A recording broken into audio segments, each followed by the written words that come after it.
Sir मुझे coding ज़्यादा समझ में नहीं आती, क्या मेरी जॉब सॉफ्टवेयर कंपनीज में लग सकती है? अब बेशक लग सकती है, नहीं, मैं नहीं मानता। क्यों नहीं लग सकती है। चलो आज हम बात करते हैं कुछ ऐसी प्रोफाइल्स की जिसमें आपको टेक्निकली उतना स्ट्रांग होने की जरूरत नहीं है या फिर आपको कोडिंग करने की जरूरत नहीं है, फिर भी आप सॉफ्टवेयर कंपनीज में जॉब ले सकते हो। और उसके लिए आपको किस तरह की तैयारी आपके स्टडी के साथ में, आपकी इंजीनियरिंग की पढ़ाई या फिर आप बीएससी या बीकॉम कंप्यूटर साइंस से कर रहे हो, उसकी पढ़ाई के साथ में क्या करना चाहिए उस तरह की जॉब लेने के लिए। चलिए इसको सिंप्लीफाई करते हैं। हाय, मेरा नाम अंकित और स्वागत है मेरे चैनल सिंप्लीफाई विद अंकित में। और अगर आप नए हैं तो सब्सक्राइब करना ना भूले और इंस्टाग्राम में हो तो फॉलो कर लीजिए।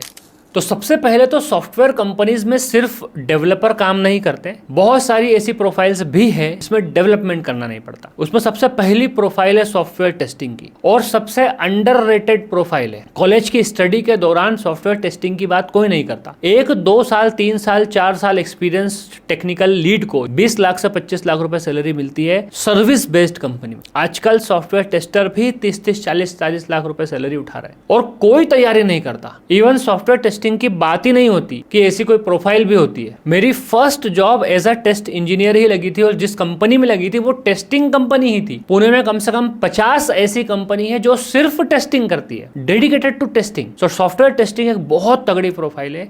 उसमें मैनुअल टेस्टिंग ऐसा है जिसमें आपको कोडिंग आने की कोई जरूरत नहीं है, लेकिन आपका टेक्निकल माइंड होना जरूरी है। ऐसा नहीं है कि आपको कुछ नहीं आता, समझ ही नहीं आता और आप टेस्टर बन जाओगे। अगर आप इंजीनियरिंग कर रहे हो तो आपको कुछ तो आता है, ऑफ कोर्स, राइट। सो अगर आपको अपने आप को एज अ मैनुअल टेस्टर तैयार करना है कॉलेज की स्टडी के साथ ही, तो सबसे पहले तो आपको टेस्टिंग के फंडामेंटल्स पता होने चाहिए कि टेस्टिंग होती क्या है और उसके बेसिक्स क्या है, कितने प्रकार की टेस्टिंग होती है, किस तरह से टेस्टिंग परफॉर्म की जाती है, टेस्टिंग के साइकिल क्या होते हैं, डिफेक्ट लाइफ साइकिल क्या होता है, टेस्टिंग लाइफ साइकिल क्या होता है, टेस्टिंग के डॉक्यूमेंटेशन कैसे होते हैं, टेस्ट केस कैसे लिखते हैं, टेस्ट सिनेरियोस कैसे लिखते हैं, टेस्ट प्लान कैसे होता है, एंटायर टेस्ट मैनेजमेंट होता कैसे। ये सिर्फ और सिर्फ पढ़ना है और कुछ नहीं करना है। दूसरी बात, आपको खुद से टेस्टिंग करना है। फॉर एग्जाम्पल, जब आपको पता लग गया कि टेस्टिंग कैसे हो रही है, टेस्ट केस कैसे लिख, तो अब आप खुद से टेस्ट केस लिखना शुरू कीजिए। इंस्टाग्राम का टेस्ट केस लिखिए कि इंस्टाग्राम पे कोई आपको फाइल अपलोड करनी है, कोई वीडियो अपलोड करना है, तो कौन कौन सी स्टेप्स होगी, उस स्टेप्स का एक्सपेक्टेड रिजल्ट क्या होगा और एक्चुअल क्या मिल रहा है। ये पूरी आप शीट तैयार कर रहे हो, उसका डॉक्यूमेंटेशन कर रहे हो, इसका मतलब आप टेस्टिंग कर रहे हो। आप उसे इस तरह से प्रैक्टिस कर सकते। तीसरी स्टेप आएगी टेस्टिंग के लिए सर्टिफिकेशन करना। ISTQB एक ऑर्गेनाइजेशन है जो टेस्टिंग के लिए सर्टिफिकेशन ऑर्गेनाइज करती है। तो आप ISTQB का फाउंडेशन सर्टिफिकेशन आपके कॉलेज में ही कर सकते हो, स्टडी के दौरान ही कर सकते हो, और कर ही लो। 6-7 हज़ार रुपये का शायद सर्टिफिकेशन आता है। बेसिक क्वेश्चन ही पूछे जाते हैं उसमें, उसकी तैयारी में ही आप टेस्टिंग की तैयारी कर चुके होंगे, तो उसका सर्टिफिकेशन कर लो। ये तीनों चीजें हो गई। यकीन मानो आप 70% आपने जंग जीत ली है। आप अगर अपनी प्रोफाइल किसी कंपनी में भेजते हो, अगर उन्हें फ्रेशर मैनुअल टेस्टर की आवश्यकता है तो आपकी जॉब पक्की। दूसरी चीज, ऑटोमेशन टेस्टिंग। ऑटोमेशन टेस्टिंग का सबसे इजी टूल है सेलेनियम विद जावा। आप ऑनलाइन ढेरों ऐसी वेबसाइट है जो ऑटोमेशन टेस्टिंग सिखाती है। यूडीमी पे बहुत सारे कोर्स है। कॉलेज के दौरान ही आप वो कोर्स लो, ऑटोमेशन टेस्टिंग सीखो, 1 महीने में सीख जाओगे। सबसे पहला काम करो, किसी भी वेबसाइट को ऑटोमेट करना। कोई सी भी वेबसाइट उठा लो, इंस्टाग्राम ही उठा लो, फेसबुक ही उठा लो, यूट्यूब उठा लो, वीडियो अपलोड करने का पूरा सिनेरियो आपको ऑटोमेट करना है। सिंपल, ये आपकी प्रैक्टिस एक्सरसाइजेस हो गई, बस बात खत्म हो गई। अब उसमें ऑटोमेशन टेस्टिंग में बहुत सारी और चीज़ें होती है। फ्रेमवर्क्स होते हैं, कितने टाइप के फ्रेमवर्क होते हैं, कैसे आप फ्रेमवर्क लिख सकते हो। कोई सा एक छोटा सा टूल उठा लिया, मेरी वेबसाइट locademy.com, आप उसको उठा लो। उसमें 10 पेज है, कोर्स का पेज है, कोर्स की डिटेल का पेज है, पेमेंट का पेज है, कॉन्टेक्टर्स का पेज है। सारे पेजेस को ऑटोमेट कर लो। कोर्स के पेज पे गए, इस पेज पे क्लिक किया, उस कोर्स पे चले गए, उस कोर्स पे जो जो दिखना चाहिए वो दिख रहा है कि नहीं। बाय नाउ पे क्लिक किया तो वो यूडीमी पे रिडायरेक्ट करता है मेरी इस वेबसाइट पे, तो आप यूडीमी पे जा रहे हो कि नहीं। This will be your expected result. Practice हो गई। So manual testing, automation testing आप कॉलेज के समय में सीख सकते हो। उसमें कोई बहुत ज्यादा कोडिंग की जरूरत नहीं पड़ेगी, बहुत हाई फंडू कोडिंग की जरूरत नहीं पड़ेगी, और आप इजीली सीख सकते हो, इजीली ले सकते हो। दूसरी जॉब है नेटवर्क इंजीनियरिंग, CCNA एक सर्टिफिकेशन होता है नेटवर्क इंजीनियर का। आप नेटवर्किंग कैसे करते हो, राइट। आपको कंप्यूटर लैब सेटअप करनी है तो आप कैसे करते हो, आप CCNA का सर्टिफिकेशन कीजिए। हालांकि थोड़ा महंगा होता है, शायद 20-25 हज़ार का होता है, लेकिन वो आप कॉलेज में रहते रहते कर सकते। CCNA का जब आप सर्टिफिकेशन करोगे तो पढ़ना ही पड़ेगा कि नेटवर्किंग क्या होती है और कैसे की जाती है। तो उसमें भी आपको बहुत हाई फंडू कोडिंग करने की जरूरत नहीं पड़ती है। आप CCNA का सर्टिफिकेशन करके इजीली नेटवर्किंग सीख सकते हो।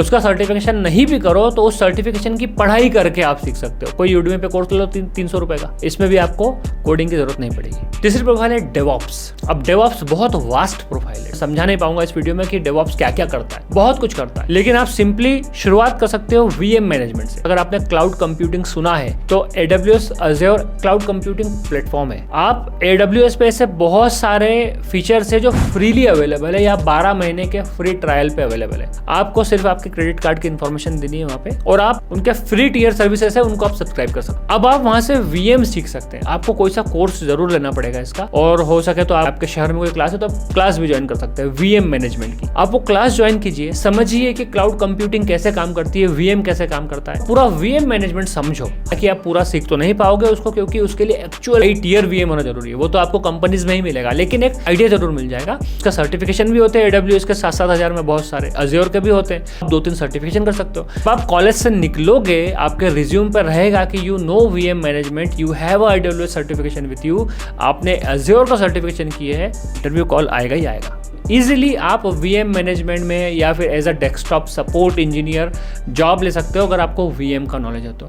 उसमें भी आपको कोडिंग करने की कोई ज़रूरत नहीं, आप इजीली उस स्ट्रीम में जा सकते हो। चौथी फील्ड है बिजनेस एनालिस्ट। बहुत तगड़ी फील्ड है, बहुत तगड़ा पैसा मिलता है। बिजनेस एनालिस्ट वो स्ट्रीम है जिसमें आपको किसी बिजनेस का पूरा नॉलेज होता है और आप एक ब्रिज की तरह काम करते हो क्लाइंट और डेवलपमेंट टीम के। क्लाइंट से रिक्वायरमेंट लेते हो, उसको डेवलपमेंट टीम की भाषा में तैयार करते हो कि भैया ये कर, और कोऑर्डिनेट करते हो कि सही काम हुआ कि नहीं। हालांकि आप डायरेक्ट नहीं बन सकते कॉलेज के बाद, लेकिन आप तैयारी जरूर कर सकते। मोस्ट ऑफ द केसेस में जो सॉफ्टवेयर टेस्टर होता है उसका करियर पाथ बिजनेस एनालिस्ट की ओर ही जाता है। सॉफ्टवेयर टेस्टर से वो सीनियर सॉफ्टवेयर टेस्टर बनता है, फिर वो ऑटोमेशन में जाता है, फिर वो टीम लीड बनता है, फिर वो बिजनेस एनालिस्ट में घुस जाता है, क्योंकि उसको प्रोडक्ट का पूरा नॉलेज हो चुका होता है, उसको पूरी डोमेन का नॉलेज हो चुका होता है। इसकी तैयारी आप कैसे कर सकते हो कि आपके घर में कोई है जो बैंक में है या फिर हॉस्पिटल में है या जिसको फार्मा कंपनीज में काम करता है, उससे आप पूछ सकते हो कि बैंक में या फार्मा कंपनी में कैसे काम होता है। जब कोई कस्टमर आता है बैंक में तो उसकी ऑनबोर्डिंग कैसे करते हो, कैसे KYC होती है, कैसे लोन की